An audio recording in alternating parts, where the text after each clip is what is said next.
को टूटने से बचाया और वारिस भी दिया। सुप्रिया सुले को वर्किंग प्रेसिडेंट बना शरद पवार ने चला मास्टर स्ट्रोक। शरद पवार बीते कुछ दिनों से महाराष्ट्र की सियासत में चर्चा का विषय बने हुए हैं।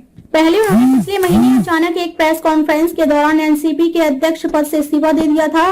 इसके बाद मान मनोबल का दौर चला और 3 दिन बाद शरद पवार ने पदाधिकारी और कार्यकर्ताओं के डिमांड पर अपना इस्तीफा वापस ले लिया था। महाराष्ट्र की राजनीति को करीब से जानने वाले यह बात कहते हैं कि शरद पवार के मन को समझ पाना आसान नहीं है।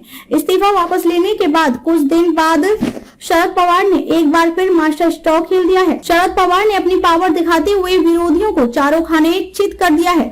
शरद पवार ने अपनी बेटी और सांसद सुप्रिया सुले समेत करीबी प्रफुल्ल पटेल को पार्टी का राष्ट्रीय कार्यकारी अध्यक्ष नियुक्त किया है। वहीं अजीत पवार को महाराष्ट्र की जिम्मेदारी दी है। शरद पवार के 2 मास्टर स्ट्रोक फिलहाल चर्चा का विषय बने हुए हैं।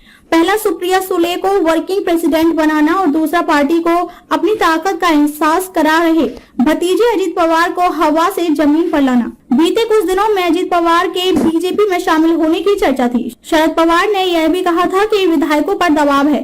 यह भी कहा जा रहा था कि अजीत पवार के साथ पार्टी के कई विधायक एनसीपी छोड़ बीजेपी में शामिल होंगे। ऐसे में जिस पार्टी को शरद पवार ने बनाया था वह उनके सामने ही टूटने की कगार पर थी। ऐसे में शरद पवार इस्तीफे का मास्टर कार्ड चला। इस घटना के बाद शरद पवार ने यह दिखा दिया कि आज भी पार्टी पर उनकी मजबूत पकड़ है। साथ ही एनसीपी का मतलब शरद पवार है। कार्यकर्ताओं को भी यह लग रहा था कि अगर शरद पवार ने इस्तीफा दे दिया तो फिर पार्टी का क्या होगा, वह भी तब जब 1 साल बाद महाराष्ट्र में विधानसभा और लोकसभा चुनाव होने वाले हैं। एनसीपी में विरासत की लड़ाई।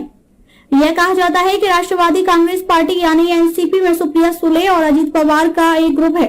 इसके अलावा प्रदेश अध्यक्ष जयंत पाटिल के भी समर्थक हैं। एनसीपी में आज से नहीं बल्कि कई वर्षों से विरासत और वर्चस्व की लड़ाई पर्दे के पीछे चलती रही है। समय समय पर भतीजे अजीत पवार ने खुद को शरद पवार का राजनीतिक वारिस साबित करने के कई प्रयास किए हैं। एनसीपी में अंदरूनी गुटबाजी की खबरें महाराष्ट्र की सियासत में आम है। अब तक सुप्रिया सुले महाराष्ट्र से ज्यादा केंद्र की सियासत पर ध्यान देती थी, जबकि महाराष्ट्र की जिम्मेदारी अजीत पवार संभालते थे। हालांकि अजीत पवार की बढ़ती महत्वाकांक्षा को शरद पवार बखूबी समझ रहे थे। अपनी ढलती उम्र और बीमारी की वजह से शरद पवार ने सुप्रिया सुले को अपने रहते ही पार्टी की कमान सौंप दी है। इस दौरान सुले को पवार का मार्गदर्शन भी मिलेगा और विधानसभा और लोकसभा चुनाव में उनकी एक निर्णायक भूमिका भी रहेगी।